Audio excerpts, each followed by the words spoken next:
Assalamualaikum everyone, welcome to my YouTube channel.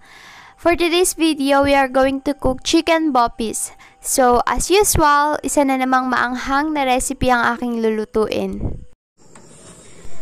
Pakuluan po natin na magkakahiwalay ang laman loob ng manok at iuna po natin ang balun-balunan. Siguraduhin po natin na malinis po nating mabuti ang lahat ng laman loob ng manok na ating lulutuin, lalong-lalo na ang balun-balunan. Pakuluan po natin itong mabuti at siguraduhin matanggal ang maduming bula or impurities.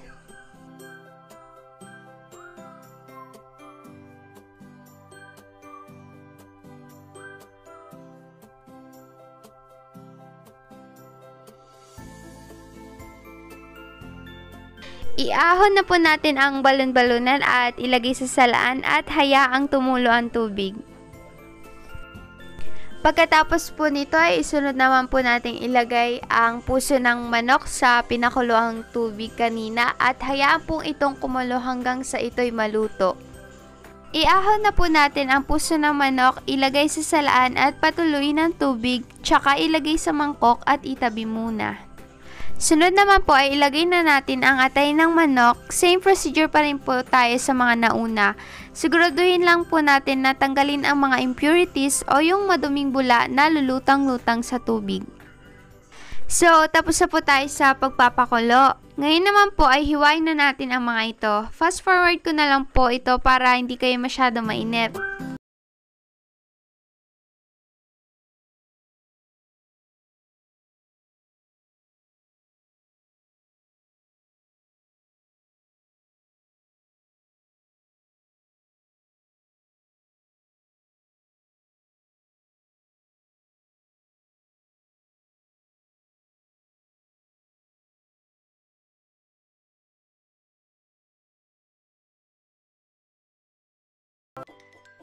Umpisa na po natin ang pagluluto. Ready na ba kayo? First po is painitin natin ang kawali at maglagay po tayo ng mantika. Katamtamang dami lang muna po ang ilalagay natin at saka painitin ito. Next is ilagay natin ang aswete or annatto seed. Ang aswete ang magbibigay kulay sa ating lulutuin. Bukod dito ay meron din pong health benefits ang aswete sa ating katawan. Kapag mapulang-mapula na po ang kulay ng mantika, ay maaari na natin tanggalin ang aswete mula sa kawali. So, meron na po tayo ngayong annatto oil.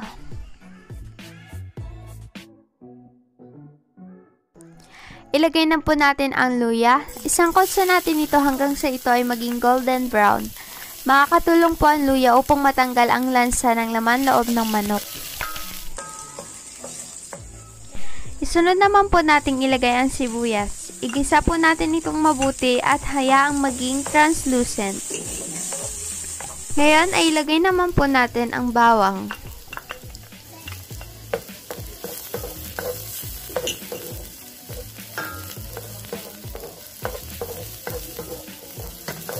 Magdadagdag po ako ng mantika upang hindi maging dry ang ating kawali. Maaari nyo rin itong gawin kung sa tingin nyo ay kailangan nyo magdagdag ng mantika.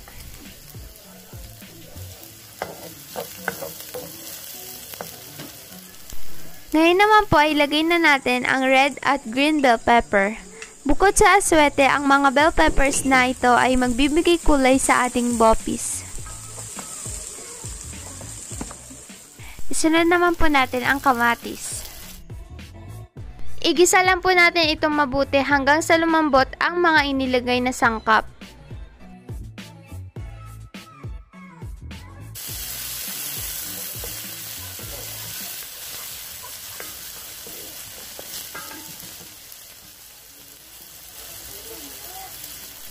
Ilagay na po natin ang puso ng manok at isang kutsa. Konting trivia lang po. Alam niyo po ba na ang chicken heart ay mayaman sa folate, iron, zinc, at selenium? Napagkukunan din po ito ng vitamins B1, B2, B6, at B12 o ang B-complex na siyang tumutulong ng proper nerve function. Nakakatulong din po ito na magkaroon tayo ng good eyesight, good digestions, at healthy brain function. Ngayon naman po, ilagay na natin ang balon-balunan o ang gizzard.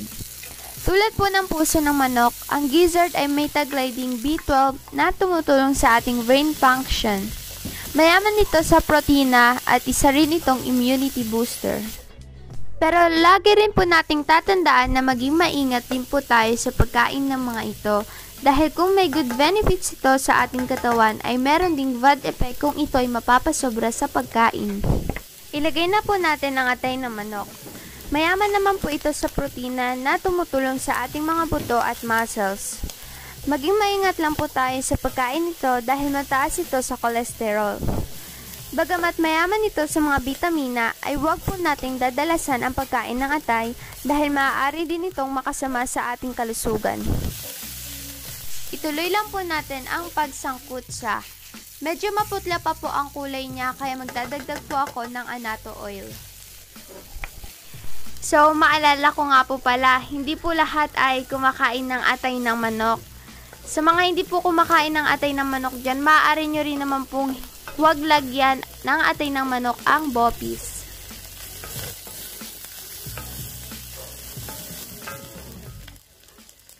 Ilalagay ko na po ang 1/4 cup na toyo. Haluin natin itong mabuti para kumapit ang kulay at lasa nito sa ating organ meats.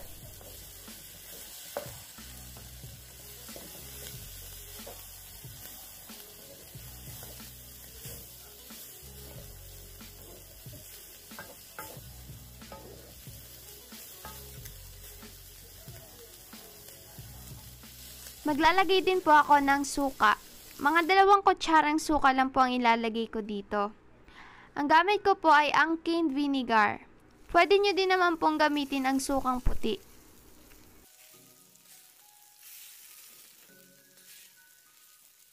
Pagkatapos ay ilalagay ko na po ang paminta at asin.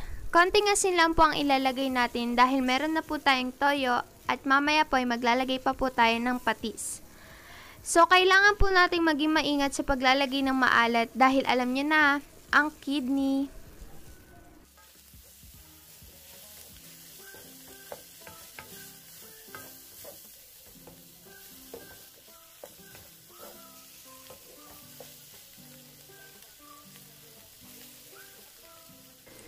Maglalagay na po ako ng 1 kutsaritang patis.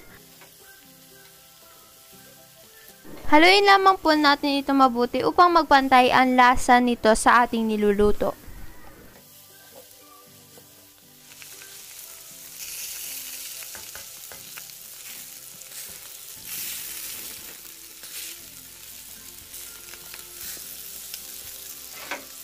Ngayon naman ay maglalagay ako ng 2 kutsarang asukal. Masarap talaga ang potahe kapag nag-aagaw ang tamis, anghang, asim at alat.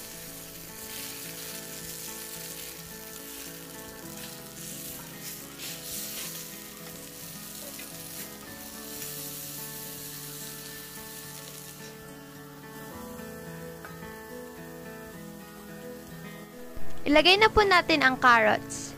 Ito ay may taglay na beta-carotene na siyang tumutulong upang labanan ang cancer. Nakakatulong din po ito sa pagpapalinaw sa ating mga mata.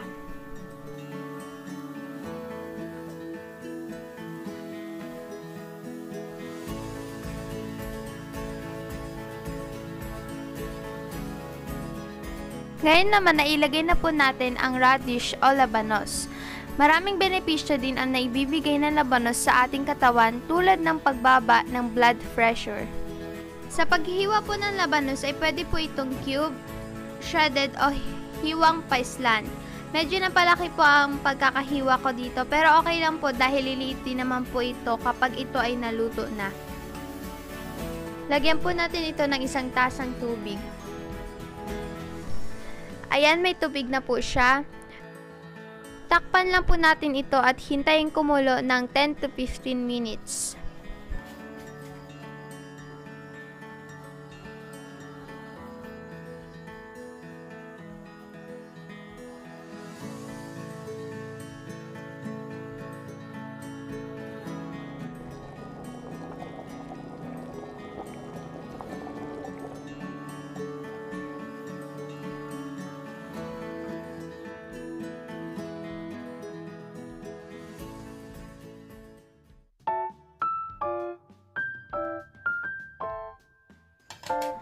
Lagyan na po natin ng isang chicken cube.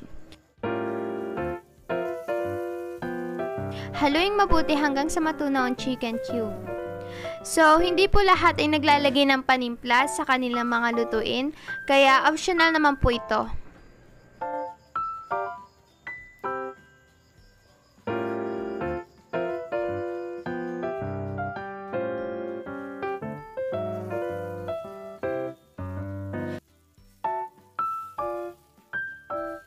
Maglagay naman po tayo ng dahon ng laurel. Mga 3 o hanggang 4 na piraso na may katamtamang laki lamang po ang ilalagay natin dito. Ang dahon po ng laurel ang nakakapagbigay ng aroma sa bopis. Bukod dito, may taglay din itong vitamin A, vitamin C, iron at potassium. Napatunayan din na nakakatulong ito sa mga may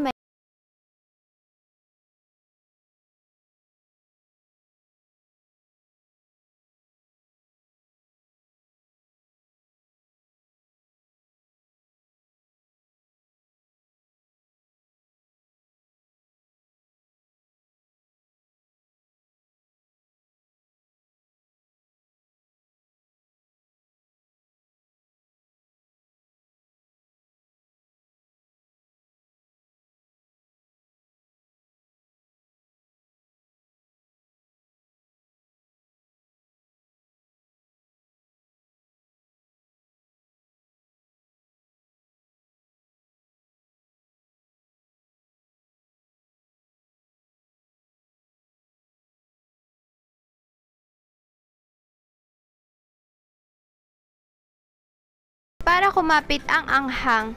Mga 2 minuto pa at pwede na natin itong hanguin mula sa kawali.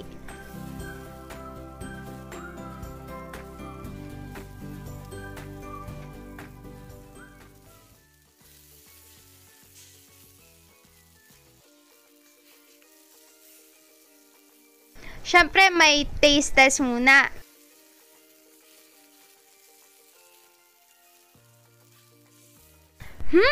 Tamang-tama ang anghang at sarap. So, ilalagay na po natin siya sa lalagyan at ready na ang ating chicken bopis. Thank you po sa mga nanood ng video ko for today and see you on my next vlog. Sa mga hindi pa po nakakapag-subscribe dyan, please support na kayo sa aking YouTube channel. Thank you for watching. Bye! So, bago ko po makalimutan, shoutout po pala sa aking kuya na si Kuya Shane Patrick. Pakisuportahan na rin po ang kanyang YouTube channel which is Shane's Taste. Sigurado po ako na magugustuhan niyo po ang kanyang mga cooking videos. Thank you! And here are the ingredients. Paki-screenshot na lang po.